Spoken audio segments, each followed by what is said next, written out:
ముఖ్యమంత్రి గారు ఇప్పుడు మనం మూసి కట్టడానికి అన్ని అడ్డంకులు ఇవి అవి ప్రతిపక్షాల లొల్లి ఇది అది అన్నీ వస్తూ ఉన్నాయి, మనకు రకరకాల ఇబ్బందులు వస్తూ ఉన్నాయి కదా. ఒక సింపుల్ విషయం ఉంది సార్.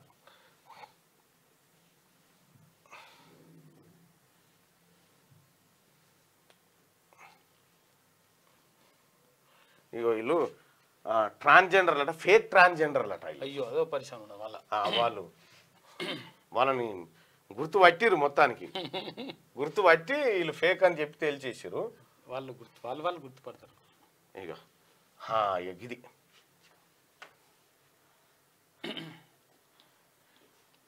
ఇగో సార్, ముఖ్యమంత్రి గారు స్టూడెంట్లే టాయిలెట్ గోడలై హవేలీ గణపూర్ హై స్కూల్లో బాలికల దుస్థితి. బాలికలు 232 మంది ఉన్నా ఒక్క టాయిలెట్ కూడా లేని వైనం. అమ్మాయిలు మూత్ర విసర్జన పోవాలంటే అమ్మాయిలు ఇట్లా గోడగా నిలబడాలంట. ఈడ బాత్రూమ్ గట్టంగా ఎవడన్నా అడ్డుకుంటే ముఖ్యమంత్రి గారు నేను చూసుకుంటా సార్.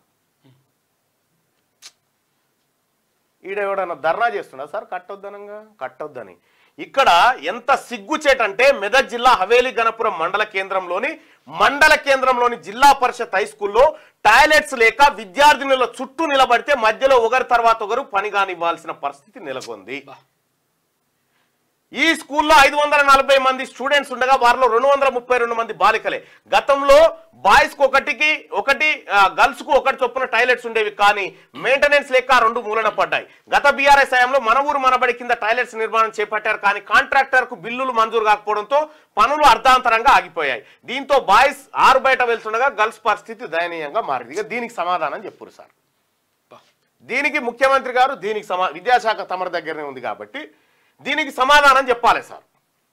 ఆడబిడ్డలు వరుసగా గోడ లెక్క నిలబడితే 232 మంది పిల్లలు ఆ బిడ్డలు మూత్ర విసర్జనకు పోవాలి. ఇదా ఎంత సిగ్గు తప్పిన ముచ్చట సార్ ఇది మన ప్రభుత్వానికి. ఇదేనా జరిగేది? హవేలీ గణపురం మెదక్ జిల్లాలో ఇప్పుడు ఏం చెప్దాం సార్ ఈ సమాజానికి? ఈ ఫోటో ఒకటి మనం ఈ సచివాలయాన్ని కట్టుకుందాం సార్ పెద్దగా. మూసీ మీద ఉన్నటువంటి ఇంట్రెస్ట్ ఈ బిడ్డల మీద ఉండదా? మనకి వేల కోట్ల రూపాయలు అక్కడ అవసరం లేదు కదా. దీనికి ఇక్కడ బాత్రూమ్లు కట్టించేందుకు లేదు, సర్కార్ బడులు బాగు చేసేందుకు లేదు. నిన్న యాదగిరిగుట్ట గవర్నమెంట్ జూనియర్ కళాశాల తనిఖీకి పోయిన నేను. పోతే 230 మంది పిల్లల నుంచి 90 మంది పిల్లలకు వచ్చింది కాలేజీ. మొత్తం రిజిస్టర్ తీసి చూస్తే ఎస్సీ ఎస్టీ బీసీలే, ఇంకో లేనేలేడిగా. వీళ్ళు చదువుకునే స్కూల్ని ఎందుకు డెవలప్ చేస్తారు?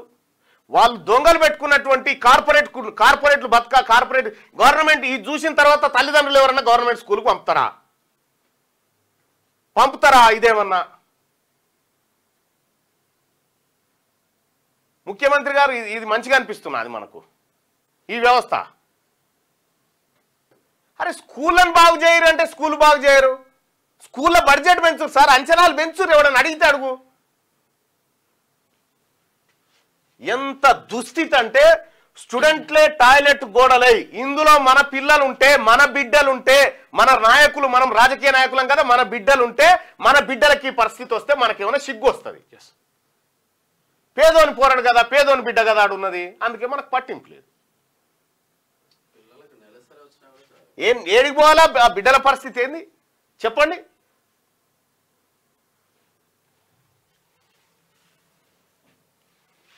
మూసీ కాడ బతిలాడి ఆల్టర్నేట్ ఈడ చూపించారు సార్, వాళ్ళకి ఆల్టర్నేట్ చూపించండి. ఇట్లా ఇది ఉందా ఈ దేశంలో? ఎక్కడైనా ఇది ఉందా? ఇట్లా ఆడబిడ్డలే గోడగా నిలబడి వాళ్ళ అవసరాలు తీర్చుకునేటువంటి పరిస్థితి ఈ దేశంలో ఏమైనా ఉందా? ఇక పెద్ద డైలాగులు వద్దు సార్. ఇక మనకి ఎందుకంటే పెద్దగా డైలాగులు, పేదవాడు, గ్రీన్ ఇవన్నీ వద్దు. ఇక మన పర్ఫార్మెన్స్ కనిపిస్తుంది. ఇక సిగ్గుతో తలదించుకుంటున్నాం సార్. ఇందులో ఈ హవేలీ గణపురానికి సంబంధించి మెదక్ జిల్లా టీం కూడా చెప్తా ఉన్నా, మా టీంకి చెప్తా ఉన్నా. ఈ స్కూల్కు పోయి ఈ స్కూల్లో ఉన్నటువంటి మొత్తం ఏది ఆ డాటా అంతా తీసుకురారు. ఒకసారి డాటా అంతా తీసుకురావి నువ్వు పోయి శ్యామ్ నువ్వు పోయి ఆ స్కూల్లో ఉన్నటువంటి డాటా అంతా నేను లెటర్ ఇస్తా, అది తీసుకొని పోయి ఆ డాటా అంతా తీసుకొని రా. రేపు పొద్దుగాలు చెప్పుకుందాం దీని గురించిగా, సమయం ఎందుకు వృధా. ఇక్కడ మన రాజకీయ నాయకుల పిల్లలు ఉంటేనేమో మనకేమైనా చీమునొత్తురు అనిపించు.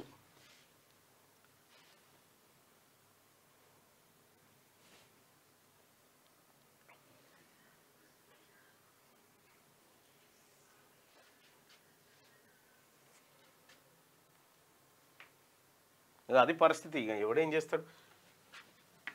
మూసీ మీద ఉన్నటువంటి ఇంట్రెస్ట్ ప్రభుత్వ పాఠశాలలో మూత్రశాలల మీద కూడా ఉండాలి. మనం చెప్పేది అది.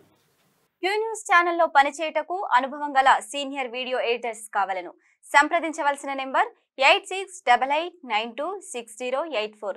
qnewsads@gmail.com ను సంప్రదించండి. లైక్ చేయండి.